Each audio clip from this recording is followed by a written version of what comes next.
Hello, my dear friends and my viewer. Welcome in my YouTube channel English Mentor VK sir.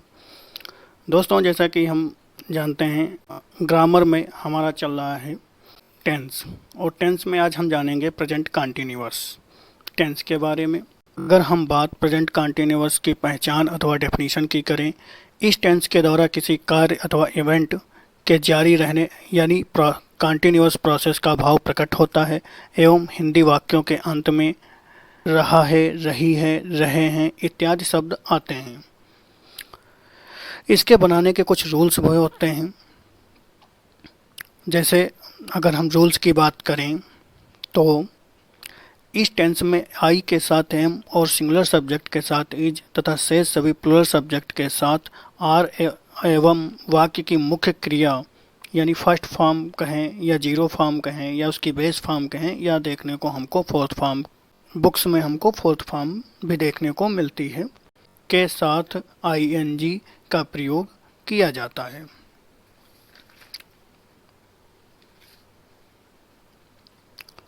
अगर हम बात इसके basic structure की करें तो सबसे पहले हमारा अफर्मेटिव वाक्य आता है, जैसे कि सकारात्मक वाक्य जिनको हम कहते हैं। अगर उसका स्ट्रक्चर देखें तो हमारे सामने जैसे दिख रहा है, subject plus is am are plus verb की फर्स्ट फॉर्म में आईएनजी प्लस ऑब्जेक्ट, ये हमारा सकारात्मक वाक्य यानी अफर्मेटिव वाक्य का स्ट्रक्चर है। और अगर हम बात करें इसी के नेगेटिव की, इसको हम नेगेटिव किस तरह से बनाएंगे, उसके स्ट्रक्चर की बात करें तो subject plus is am are plus not plus verb की फर्स्ट फॉर्म में आईएनजी और प्लस हमको ऑब्जेक्ट देखने को मिलता है।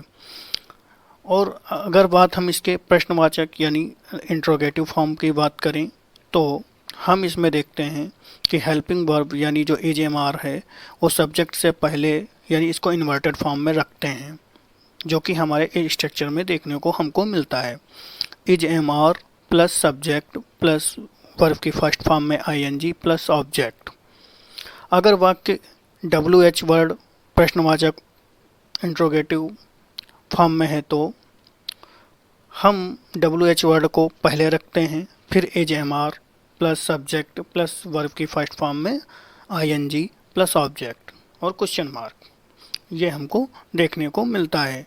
दोस्तों, हमारा अगर कन्फ्यूजन डब्ल्यू एच वर्ड है तो हम फर्स्ट क्लास में भी यही बताए थे और इसमें भी बताए दे रहे हैं कि डब्ल्यू एच जैसे हु, हुज, हुम और व्हाट, वेयर, ये शब्द जो होते हैं ये डब्ल्यू एच वर्ड होते हैं। अब हम इसके एग्जाम्पल के माध्यम से हम इसको बेटर समझने का प्रयास करते हैं।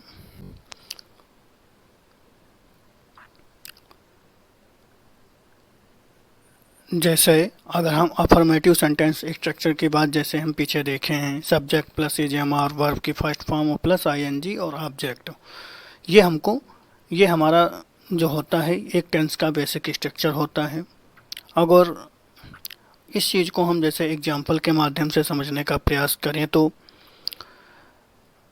हमारा एग्जाम्पल है, बच्चे शोर मचा रहे हैं। तो जैसा कि हम देखे थे डेफिनीशन में कि इस टेंस की पहचान ही होती है रहे हैं, रही है, रहे हैं इत्यादि शब्द जब आते हैं तो इसकी यही पहचान होती है, जिसमें हमको ये क्या है देखने को मिल रहा है कि मचा रहे हैं। अगर हम बात दूसरे टेंस की करें तो बर्फीली हवाएं बह रही हैं, बर्फीली हवाएं बह रही हैं, तो हमको यहाँ पर देखने को मिल रहा है बह रही हैं। और फरवरी में लोकसभा चुनाव होने जा रहे हैं, इसमें हमको भी रहे हैं देखने को मिलता है। यही इस टेंस की पहचान होती है कि वाक्य के अंत में रहे हैं, रही है, रहे हैं, रहा है इत्यादि शब्द हमको देखने को मिलते हैं। अब हम इसको किस तरह से बनाए हैं, द चिल्ड्रेन जो है हमारा क्या है, सब्जेक्ट है, ये हमारा सब्जेक्ट है, आर हमारी हेल्पिंग वर्ब है और मेक में आईएनजी लगा दिए तो मेकिंग हो गई। मेक हमारी बेस फॉर्म में थी और उसमें हम आईएनजी लगा दिए तो मेकिंग हो गई। नॉइज हमारा क्या है, एक ऑब्जेक्ट है। बर्फीली हवाएं बह रही हैं अगर दूसरे टेंस की बात करें तो आइस विंड हमारा क्या है, सब्जेक्ट है। इज हमारा हेल्पिंग वर्ब है, ब्लोइंग हमारा ऑब्जेक्ट है। इसी तरह हम अगर तीसरे टेंस की बात करें तो लोकसभा इलेक्शन, लोकसभा इलेक्शन हमारा क्या है, ये सब्जेक्ट है। और इज हमारी क्या है, हेल्पिंग वर्ब है। गो की बेस फॉर्म थी जिसमें आईएनजी लगा दिए तो ये गोइंग हो गया। ये हमारी क्या है, हमारा क्या है, मेन वर्ब है। To be held in April, तो ये अप्रैल महीने में जो चुनाव होने हैं ये हमारा क्या है, ऑब्जेक्ट है। तो हम समझ गए होंगे, बच्चे शोर मचा रहे हैं, the children are making a noise, बर्फीली हवाएं बह रही हैं, आइस विंड इज ब्लोइंग, फरवरी में लोकसभा चुनाव होने जा रहे हैं, Lok Sabha election is going to be held in April. तो हमको यहाँ पर देखने को क्या मिलता है कि इस स्ट्रक्चर के माध्यम से हम टेंस को भी, किसी भी टेंस को बना सकते हैं। अगर कोई कन्फ्यूजन रहता है तो प्लीज़ कमेंट बॉक्स में आप अपनी प्रॉब्लम को रख सकते हैं। मैं प्रयास करूँगा कि मैं आपकी सारी प्रॉब्लम को सॉर्ट आउट करूँ। नेक्स्ट एग्जाम्पल हमारा है, लोग धीरे धीरे संगम से वापस जा रहे हैं। तो हम देखते हैं दोस्तों, यहाँ पर जो टाइपिंग की वजह से कुछ छूट गया है, आप लोग अपने कॉपी या नोटबुक में इस चीज़ को नोट कर लीजिएगा कि प्यूपल्स आर गोइंग होगा। तो peoples are going back gradually from Sangam, Sangam को ही त्रिवेणी भी बोलते हैं क्योंकि संगम में हम जानते हैं जैसा कि 3 नदियों का समागम होता है, तो इसीलिए उसको त्रिवेणी भी कहा जाता है। तो फिर हम चाहे संगम लिखें या त्रिवेणी लिखें, आप कुछ भी लिख सकते हैं। तो peoples are going back gradually from Triveni, हम बाजार जा रहे हैं, we are going to market. तो देखते हैं, वी जैसे क्या है, हमारा सब्जेक्ट है, आर हमारी हेल्पिंग वर्ब है, गोइंग ये हमारी मेन वर्ब थी जो कि बेस फॉर्म में थी, उसमें आईएनजी लगा दिए तो गोइंग हो गया। टू मार्केट, सरला गाना गा रही है, Sarla is singing a song. Ram football खेल रहा है, राम इज प्लेइंग फुटबॉल। उम्मीद है कि दोस्तों आपको क्लास अच्छी लग रही होगी। अगर आपको कोई दिक्कत है तो प्लीज़ कमेंट बॉक्स में ज़रूर बताइएगा। जैसे कि हम देखें, लोग धीरे धीरे संगम से वापस जा रहे हैं, तो peoples are going back gradually from Sangam या त्रिवेणी, जो भी आप लिखना चाहें। हम बाजार जा रहे हैं, we are going to market, Sarla गाना गा रही है, Sarla is going a song. Ram football खेल रहा है, राम इज प्लेइंग फुटबॉल। तो ये हमारे क्या थे, अफर्मेटिव सेंटेंस थे। अब हम जानेंगे इसके नेगेटिव सेंटेंस के बारे में। नेगेटिव सेंटेंस स्ट्रक्चर जैसा कि हम पहले भी देख चुके हैं, लेकिन हम यहाँ पर बनाते वक्त हम ऊपर ही लिख दिए हैं आपको समझाने के लिए। Subject plus is am are plus not, verb की फर्स्ट फॉर्म, यहाँ पर भी कुछ छूट गया है, वर्ब की फर्स्ट फॉर्म में आईएनजी आएगा प्लस ऑब्जेक्ट। टेक वर्स आईएनजी छूट गया है तो आप लोग अपनी नोटबुक में नोट कर लीजिएगा कि subject plus is am are plus not plus verb की फर्स्ट फॉर्म में आईएनजी और प्लस ऑब्जेक्ट। ये हमको इस टेंस के एग्जाम्पल में देखने को मिलेगा। जैसे सभी छात्र अंग्रेजी समाचार नहीं पढ़ रहे हैं, all students are not reading English newspaper. तो ऑल स्टूडेंट हमारा क्या हुआ, सब्जेक्ट हो गया, आर हमारी हेल्पिंग वर्ब हो गई, नॉट हो तो क्योंकि हमारा नेगेटिव है इसलिए नॉट आया। रीड की बेस फॉर्म में आईएनजी लगाने पर रीडिंग हो गई। रीडिंग हमारी क्या है, मेन वर्ब है। जैसा कि हम जानते हैं कि हम आईएनजी हमेशा मेन वर्ब में लगाते हैं, ना कि हेल्पिंग वर्ब में। और इंग्लिश न्यूज़पेपर हमारा इसका ऑब्जेक्ट हो गया। तुम लोकसभा चुनाव नहीं लड़ रहे हो, you are not contesting Lok Sabha election. दोस्तों इसमें हम कई चीज़ें जानेंगे, जैसे कि यू हमारा क्या है, सब्जेक्ट है, आर हमारी हेल्पिंग वर्ब है, और कॉन्टेस्टिंग, कॉन्टेस्ट में हम आईएनजी लगा दिए तो कॉन्टेस्टिंग हो गया। तो कॉन्टेस्ट माने होता है चुनाव लड़ना, लोकसभा इलेक्शन, ये हमारा क्या है, ऑब्जेक्ट हो गया। लोकसभा से पहले कभी भी हम दा का प्रयोग, लोकसभा हो या राज्यसभा हो, इनके आगे हम कभी भी दा का प्रयोग नहीं करते हैं। वह पता नहीं, सॉरी, वह पता नहीं नहीं है, यहाँ पर पत्र है। काफ़ी आज टाइपिंग मिस्टेक हुई है, जिसको जिसको आप लोग सही कर लीजिएगा। वह पत्र नहीं लिख रहा है, लोग पत्र कर दीजिएगा। वह पत्र नहीं लिख रहा है, he is not writing a letter, he is not writing a letter. ही हमारा सब्जेक्ट हो गया, इज हमारी हेल्पिंग वर्ब हो गई। राइट, राइट बेस फॉर्म में थी जिसमें हम आईएनजी लगा दिए तो राइटिंग हो गया। अ लेटर हमारा ऑब्जेक्ट हो गया। तो हम जैसा कि समझ गए होंगे, सभी छात्र अंग्रेजी समाचार नहीं पढ़ रहे हैं। All students are not reading English newspaper. तुम लोकसभा चुनाव नहीं लड़ रहे हो, you are not contesting Lok Sabha election. वह पत्र नहीं लिख रहा है, he is not writing a letter. तो आप लोग यहाँ पर पत्र कर लीजिएगा और यहाँ पर आईएनजी फॉर्म ऐड कर लीजिएगा। हम नेगेटिव सेंटेंस यहाँ तक समझ गए होंगे।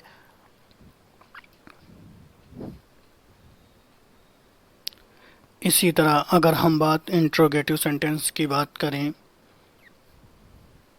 तो जैसे कि इसका स्ट्रक्चर हम पहले भी देख चुके हैं कि हम इसकी हेल्पिंग वर्ब को सब्जेक्ट से पहले रख देते हैं, यानी इन्वर्टेड कर देते हैं। Is am are plus subject plus verb की फर्स्ट फॉर्म प्लस आईएनजी, इसमें भी छूटा हुआ है। यहाँ पर भी हम आईएनजी, यहाँ पर भी आईएनजी ऐड कर लेते हैं क्योंकि टाइपिंग काफ़ी आज काफ़ी टाइपिंग एरर्स हैं, तो इसलिए हम लोग सुधार लेंगे कि वर्ब के first form plus ING plus object हमको देखने को मिलेगा। और अगर डब्ल्यू एच वर्ड है तो हम डब्ल्यू एच वर्ड को सबसे पहले लिखते हैं, फिर उसकी हम हेल्पिंग वर्ब को लिखते हैं, फिर हम उसकी बेस फॉर्म, यहाँ पर भी मिस्टेक हुई है, फिर हेल्पिंग वर्ब के बाद हम सब्जेक्ट लिखेंगे यहाँ पर, और सब्जेक्ट के बाद वर्ब की फर्स्ट फॉर्म में आईएनजी प्लस ऑब्जेक्ट, ये हमको देखने को मिलेगा। आप लोग कोई भी स्ट्रक्चर नोट करते हैं तो आप स्टार्टिंग में जो स्ट्रक्चर आपको दिखाए गए हैं उस स्ट्रक्चर के माध्यम से आप ही स्ट्रक्चर को आप लिखिएगा, क्योंकि यहाँ काफ़ी टाइपिंग एरर्स हैं, तो इसलिए आपको बेटर रहेगा, क्योंकि आपको कोई कन्फ्यूजन भी नहीं रहेगा, और उसके लिए सॉरी। और इसका अगर हम वाक्य देखें, क्या वह खाना पका रही है, तो इज सी मेकिंग फूड, तो देखें क्या कि इसमें हमारा कोई भी डब्ल्यू एच वर्ड नहीं आया है।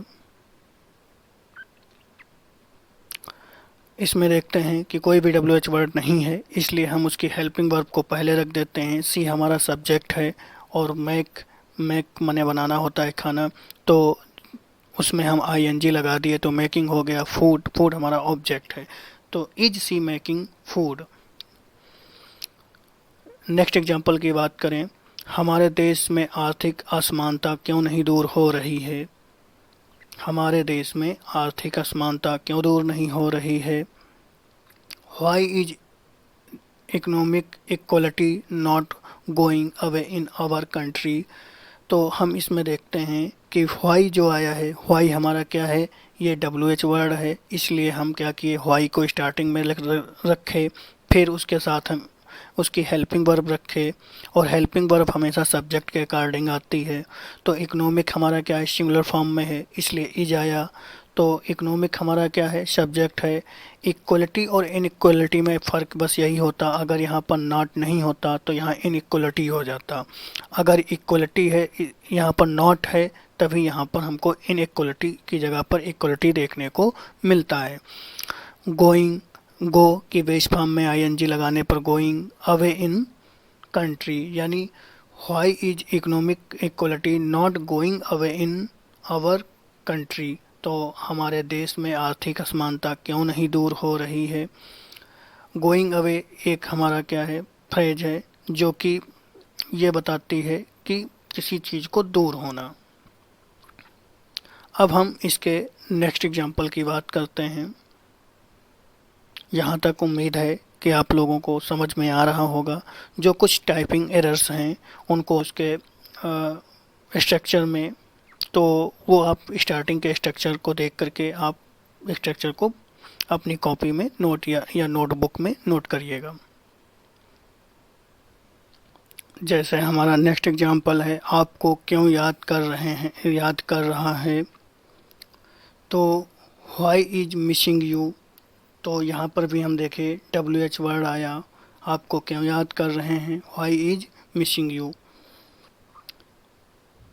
क्या चुनाव नज़दीक होने के कारण राजनीतिक पार्टियां बड़े बड़े वादे कर रही हैं।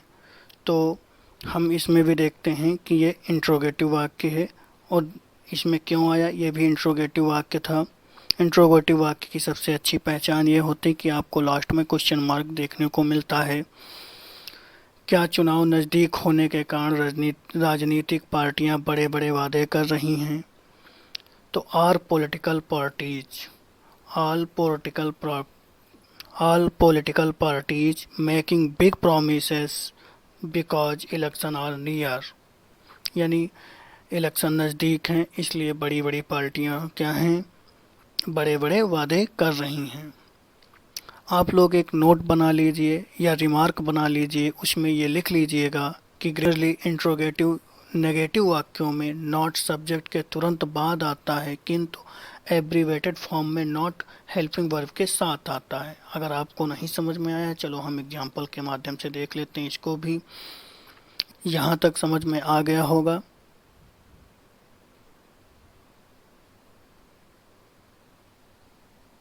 पिछली स्लाइड में हम देखे थे कि सब्जेक्ट के तुरंत बाद नॉट आता है, या अगर एब्रीवेटेड फॉर्म है तो हमारा उसी हेल्पिंग वर्ब के साथ ही नॉट देखने को मिलेगा। एग्जाम्पल लिए, क्या हम हॉस्पिटल नहीं जा रहे हैं। Aren't we going to hospital. तो वैसे दूसरा एग्जाम्पल देखते हैं, क्या हम हॉस्पिटल नहीं जा रहे हैं। Aren't we going to hospital, या are we not going to hospital. दोनों में डिफरेंसेस ये हैं कि यहाँ पर हेल्पिंग वर्ब आर थी, जिसके साथ हम एब्रीवेटेड फॉर्म में अगर लिखना होगा, ये जैसे इसका प्रयोग मुख्यतया हमको स्पीकिंग में देखने को मिलता है, aren't we going to hospital. और अगर दूसरा सेंटेंस देखें तो are we not going to hospital. दोनों में डिफरेंस ये है कि एक में नॉट आर के यानी हेल्पिंग वर्ब के साथ आया, और दूसरे में नॉट सब्जेक्ट के बाद आया। वी हमारा क्या है, सब्जेक्ट है, सब्जेक्ट के बाद हम नॉट देखते हैं, और हेल्पिंग वर्ब के साथ अगर एब्रीवेटेड फॉर्म में है तो नॉट साथ में रहता है। इसी तरह आगे हम देखते हैं, हम हॉस्पिटल नहीं जा रहे हैं। We are not going to hospital, we aren't going to hospital. अच्छा, इसमें क्या है कि इंट्रोगेटिव तो है नहीं, ये तो नेगेटिव का है, लेकिन इसमें होता क्या है कि इसमें हेल्पिंग वर्ब के बाद ही नॉट देखने को मिलता है। लेकिन इस यहाँ पर लिख इसलिए दिए हैं कि आप लोगों को कोई भी कन्फ्यूजन ना रहे कि आर और आरंट में क्या डिफरेंसेस होते हैं। कि आरंट क्या है, एक एब्रीवेटेड फॉर्म है, आर नॉट क्या है, एक एलोबरेटेड फॉर्म है। तो हम समझ गए होंगे कि क्या हम हॉस्पिटल नहीं जा रहे हैं, aren't we going to hospital, या अगर लिखना चाहें तो we are not going to hospital. Interrogative में हमको वी के यानी सब्जेक्ट के बाद ही नॉट देखने को मिलता है। अगर नेगेटिव इसका बनाना होता है तो we are not going to hospital, we aren't going to hospital. उम्मीद है कि यहाँ तक हम समझ गए होंगे प्रेजेंट कंटिन्यूअस टेंस को। इसी तरह अगर इसी स्ट्रक्चर के माध्यम से आप लोग अदर सेंटेंस बनाएंगे अपने आप से भी, तो आपकी इंग्लिश काफ़ी इम्प्रूव होगी। दोस्तों, अपने आप से भी ट्राई करिए टेंस बनाने का, और जितना ज़्यादा आप इस पर वर्क करेंगे या जितना ज़्यादा आप टेंस बनाएंगे, आपकी इंग्लिश उतनी ज़्यादा इम्प्रूव होती चली जाएगी। आप कभी इस चीज़ को भूलेंगे नहीं। वैसे भी प्रेजेंट कंटिन्यूअस हो चाहे कोई भी टेंस हो, बहुत सिंपल है, बस समझ में आ जाए एक बार तो बहुत सिंपल है। अगर नहीं समझ में आता तो कन्फ्यूजन रहता है, और हमको नहीं लगता है कि इस तरह अगर आपको हम समझाने का प्रयास किए हैं तो आपको कोई दिक्कत भी रही होगी। हाँ दोस्तों, अगर कोई टाइपिंग एरर की वजह से रहा है तो आप उसको अपने नोटबुक में सही कर लीजिएगा। ओके दोस्तों, उम्मीद है कि वीडियो अच्छी लगी होगी, और वीडियो अच्छी लगी हो तो please like share and subscribe. और हाँ दोस्तों, बेल आइकन को दबाना ना भूलिएगा, क्योंकि बेल आइकन प्रेस से आपको होगा क्या कि वीडियो को नोटिफिकेशन आपको सबसे पहले मिल जाएगी। इसी के साथ दोस्तों मैं आपसे इजाज़त चाहूँगा। Thanks for watching this video and till then take care, meet you next video. और हाँ दोस्तों, जो लोग जिनका प्ले जिनके सिलेबस में या टीजीटी पीजीटी की तैयारी आप कर रहे हैं, तो इसमें हमारा एक सेशन चल रहा है द मर्चेंट ऑफ वेनिस का, आप लोग उसको भी देखिएगा। थैंक्स।